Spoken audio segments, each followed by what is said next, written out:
Europe 1, 6h56, Thomas Soto. Le vrai faux de l'info avec vous, Géraldine Vosner. Bonjour. Bonjour Thomas. Ce matin, le programme écolo de Benoît Hamon. Le candidat socialiste a fait cette concession au vert Yannick Jadot. Il prévoit une sortie intégrale du nucléaire d'ici 2050. Pour lui, une mesure de bon sens.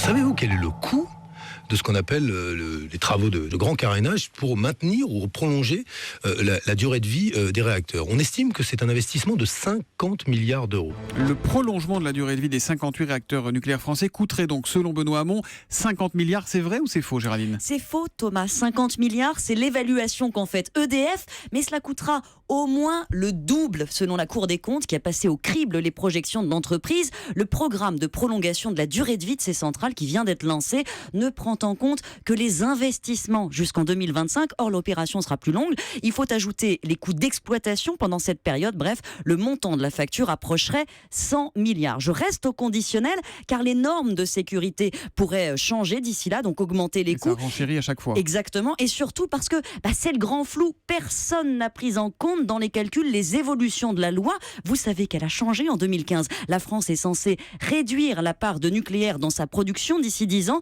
Ça suppose d'arrêter un tiers de ses réacteurs. Mais donc, si on sort du nucléaire, on économise de l'argent, si on suit votre raisonnement? Mais pas du tout, parce que le démantèlement des centrales, il a lui aussi un coût, 60 milliards selon EDF, qui encore une fois, sous-évalue la facture. Selon un très récent rapport parlementaire, l'entreprise n'a pas pris en compte, par exemple, les coûts de traitement des sols, de recyclage des déchets. L'Allemagne, pour démanteler son parc, prévoit des montants jusqu'à 2,5 fois supérieurs. En fait, et c'est ce qui est affolant à l'heure où on demande aux électeurs de choisir entre nucléaire, renouvelable, c'est que les défis d'une sortie, même partielle, du nucléaire ont à peine été évalués, comme si l'option n'était pas vraiment sur la table. Rendez-vous compte, Thomas, il y a 58 réacteurs en activité aujourd'hui, mais 9 autres de la première génération sont à l'arrêt depuis plus de 20 ans et leur démantèlement n'est toujours pas achevé. Ça fait 20 ans qu'ils sont à l'arrêt et qu'on ne les a pas démontés. Ouais. Plus de 20 ans, voyons.